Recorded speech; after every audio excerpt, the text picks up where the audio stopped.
Ok, partiamo col nostro uncinetto 4 e mezzo facendo il finto cerchio magico, quindi 4 catenelle, 2, 3, 4, chiudo con una maglia bassissima nella prima e ho fatto il mio cerchiolino. Faccio 3 catenelle per alzare il lavoro che mi sostituiscono la prima maglia alta e dentro all'anellino faccio altre 6 maglie alte per un totale di 7. Quindi 2, 3,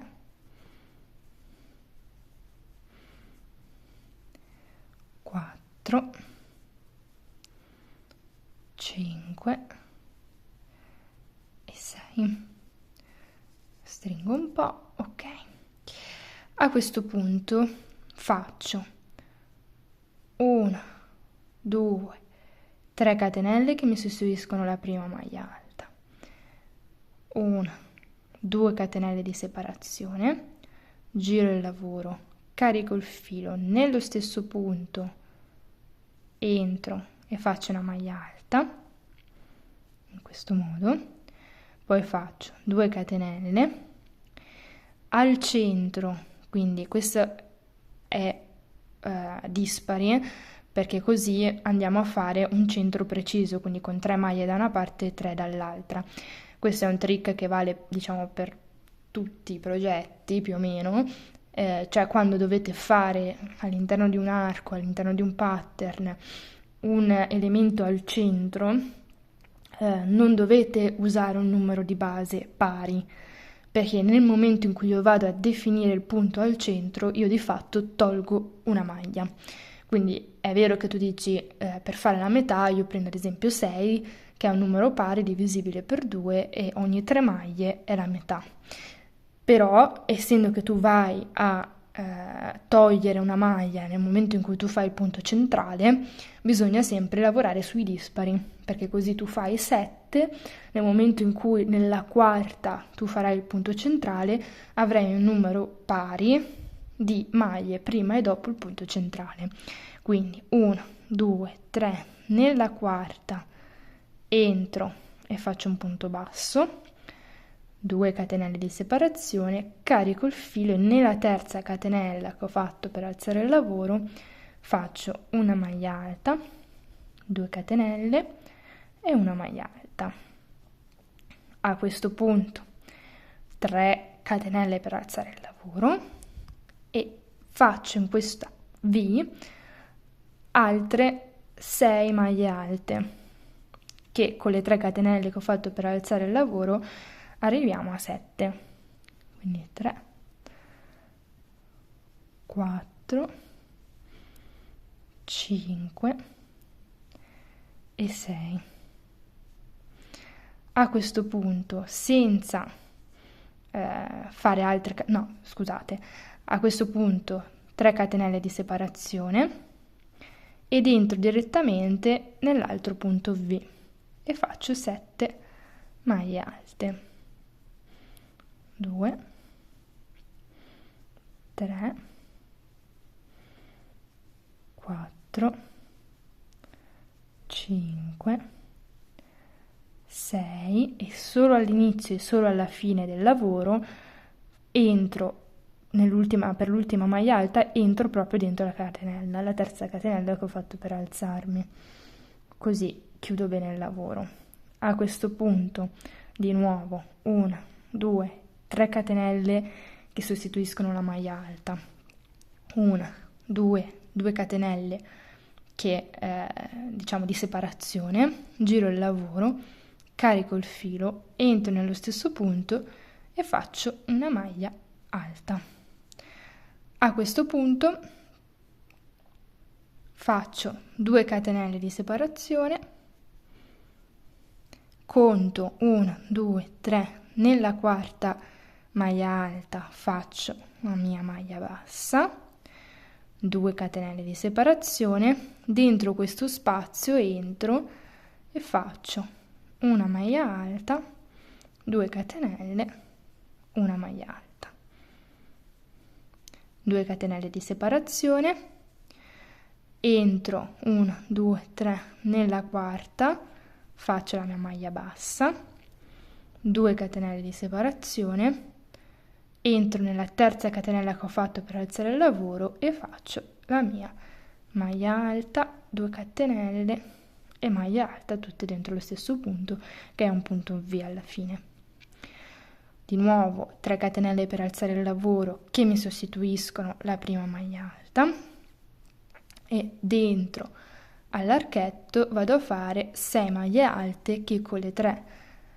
catenelle per alzare il lavoro arrivo a 7. Quindi 3, 4, 5 e 6. A questo punto di nuovo faccio 3 catenelle di separazione, 2, 3, e vado direttamente nel punto V successivo a fare altre 7 maglie alte, 2, 3, 4, 5, 6 e 7. Di nuovo 3 catenelle di separazione, carico il filo, entro nel punto V e faccio 7 maglie alte, di cui l'ultima entro proprio dentro alla terza catenella che ho realizzato. 4, 5, 6 e per l'ultima entro dentro alla catenella, in questo modo. Di nuovo 3 catenelle sostituiscono la maglia alta, 2 catenelle di separazione, giro il lavoro, carico il filo, entro nello stesso punto e faccio un'altra maglia alta. A questo punto 2 catenelle di separazione, calcolo 1, 2, 3 nella quarta maglia, entro e faccio un punto basso, 2 catenelle di separazione, carico il filo, nello spazio di 3 catenelle entro e faccio un punto V, quindi una maglia alta, 2 catenelle e una maglia alta, 2 catenelle, nella quarta maglia alta del giro precedente entro e faccio il mio punto basso, 2 catenelle, punto V nell'archetto precedente, quindi maglia alta, 2 catenelle, maglia alta, 2 catenelle di separazione, 1, 2, 3 nella quarta maglia, una maglia bassa, 3 catenelle, 2 catenelle, scusate, e nella terza catenella che ho usato per chiudere il lavoro entro e faccio il mio punto V, maglia alta, 2 catenelle, maglia alta. Per l'ultima volta 1, 2, 3 mi sostituiscono la prima maglia alta, altre 6 maglie alte dentro l'archetto, 4, no scusate 3, 4, 5 e 6, 1, 2, 3 catenelle di separazione, carico il filo, mi sposto direttamente nell'archetto successivo e faccio 7 maglie alte, 2, 3, 4, 5, 6 e 7, 1, 2, 3 catenelle, carico il filo, entro nell'archetto successivo e faccio le mie 7 maglie alte, 2, 3, 4, 5, 6, 7, 1, 2, 3 e l'ultimo archetto, ancora 7 maglie alte, di cui l'ultima entriamo proprio dentro alla catenella. Quindi 3, 4, 5, 6 e nell'ultima entro proprio dentro alla catenella e 7. Quindi ripetiamo questo pattern fino a quando non avremo la misura desiderata del nostro Bactus, scialle o sciarpa che sia, quindi a seconda di quanto proseguite con la lavorazione. Adesso vedete che questo filato ha cambiato colore e secondo me questo è un filato perfetto per questo tipo di lavorazione, nel senso che non è una lavorazione troppo complessa, però diciamo ha effetto su un filato sfumato, però secondo me per un filato non troppo sfumato, cioè un filato che sui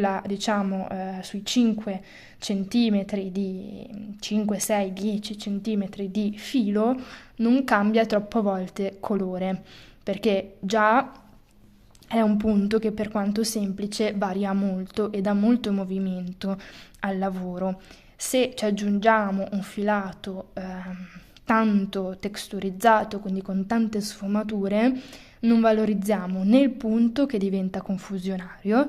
né il filato, perché avendo tante catenelle su cui lavorare, le sfumature si perdono. Quindi questo filato qua che ho scelto, ma vabbè, potete anche sceglierne un altro che però abbia delle sfumature larghe, secondo me dà valore al punto perché gli permette comunque di avere un po' di corpo e alle sfumature che hanno tutto il tempo di, diciamo, svolgersi lungo il lavoro. Io per questo lavoro ho utilizzato questo filato di Tessiland in colore carta da zucchero, di cui vi lascio il link in descrizione. L'ho già utilizzato in realtà per realizzare un top maglia, di cui vi lascio il link del video e del tutorial. Se volete fare magari anche un qualcosa di coordinato, semplicemente mi era avanzato questo gomitolo da quel progetto che avevo realizzato e quindi secondo me per questo tipo di lavorazione si prestava benissimo, poi sono dei colori che veramente io adoro. Quindi, detto tutto questo, spero che il video vi sia piaciuto. Se avete domande o comunque scrivetemele nei commenti e anche se vi è piaciuto scrivetemelo nei commenti o lasciate un like. Iscrivetevi al canale per non perdere neanche un video, sono tutte cose che magari a voi non costano niente, ma per il canale, per il mio progetto sono molto importanti. Vi ringrazio per avermi seguita e ciao!